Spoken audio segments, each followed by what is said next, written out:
Salam dostlar, Polyak dili dərslərimizə xoş gəlmisiniz. Bugün biz bəlkə də Azərbaycan dilində danışanlar üçün ən qəribə görünən mövzulardan birinə baxacağıq. İsimlərin cinsi. Amma qorxmayın, çünki elə asan bir yolu var ki, sadəcə sözün sonuna baxmaqla hər şeyi həll edəcəyik. Gəlin görək bu necə olur. Bax bu sözlər mənski, jenski, niyaki. Düzünü desək, ilk dəfə görəndə adam biraz çaşır, elə deyil? Yəni bizim dildə belə bir şey yoxdur axı.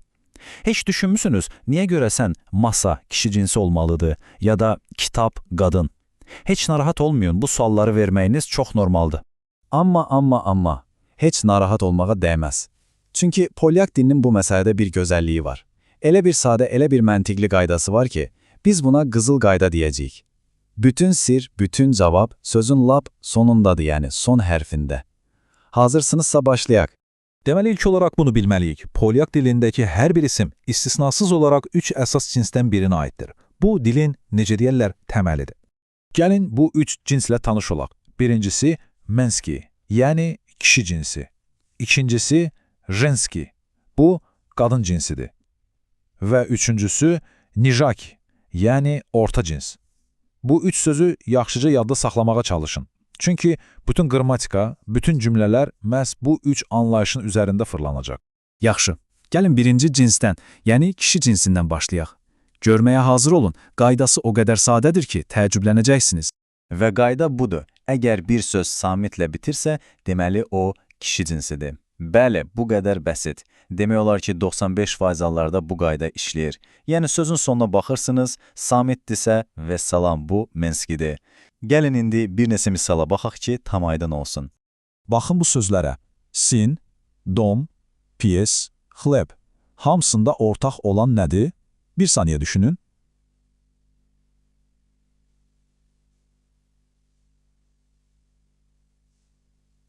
Əlbəttə, hamısının sonu samitdir. N, M, S, B. Ona görə də bu sözlərin hamısı istisnasız olaraq kişi cinsinə aiddir.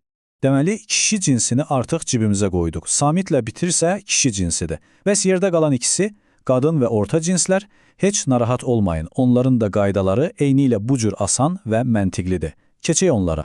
Gəldik qadın cinsinə, bunu tapmaq bəlkə də hamısından asandır. Bir dənə qaydası var. Söz A hərfi ilə bitirsə, deməli bu qadın cinsidir, yəni jenski. Bu qədər sadə. Misallara baxaq.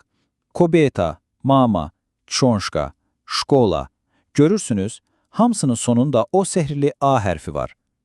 Deməli, bu sözlərin hamısı qadın cinsidir. Yadda saxlamaq heç də çətin deyil, eləmi?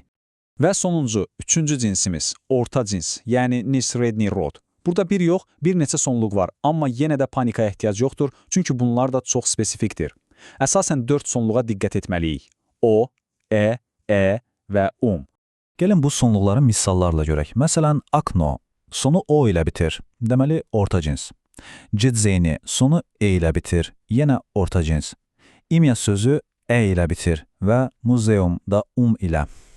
Yəni bu sonluqlardan birini gördünüzsə, bilin ki, söhbət orta cinsdən gedir.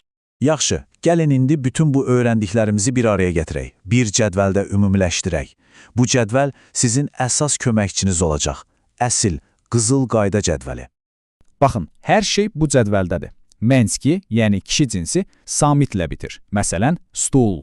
Jenski, yəni qadın cinsi, A ilə bitir. Məsələn, lampa. Və nijaki, yəni orta cins, O, E, sonluqları ilə. Məsələn, detsko. Məsləhət görürəm, bu cədvəlin şəklini çəkin ya da bir yerə yazın. Çünki hər yeni söz öyrənəndə bu sizin ən yaxın dostunuz olacaq. Yaxşı, bura qədər hər şey aydındır. Amma bəlkə də düşünürsünüz ki, mənə nə, hansı cinsdir? Niyə bu qədər vacibdir ki? Gəlin indi bunun səbəbini çox sadə bir misalla aydınlaşdıraq. Məsələn, gözəl demək istəyirik. Polyakca bu, ladny deməkdir. Amma iş bununla bitmir.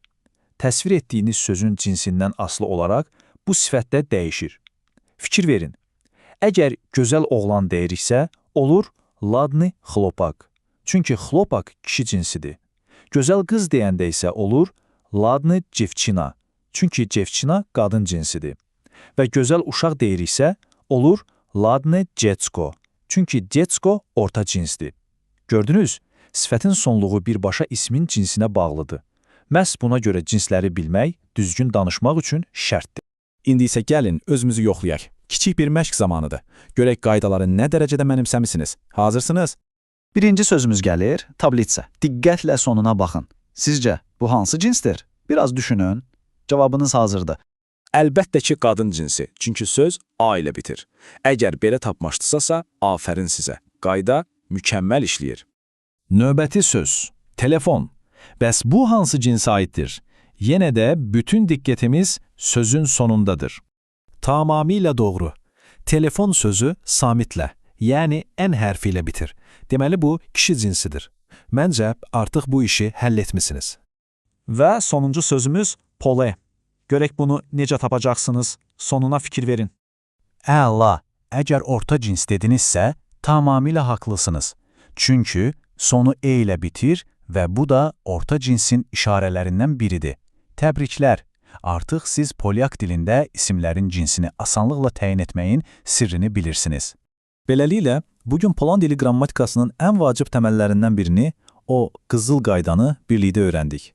İndi siz sözün sonuna baxıb onun hansı cinsə aid olduğunu rahatlıqla deyə bilərsiniz. Bu çox böyük bir addımdır, təbrik edirəm. Amma bilirsiniz ki, hər qaydanın bir istisnası olur. Bəs bu qaydaların istisnalarını öyrənməyə, dil biliyinizi bir səviyyə daha irəli aparmağa hazırsınızmı?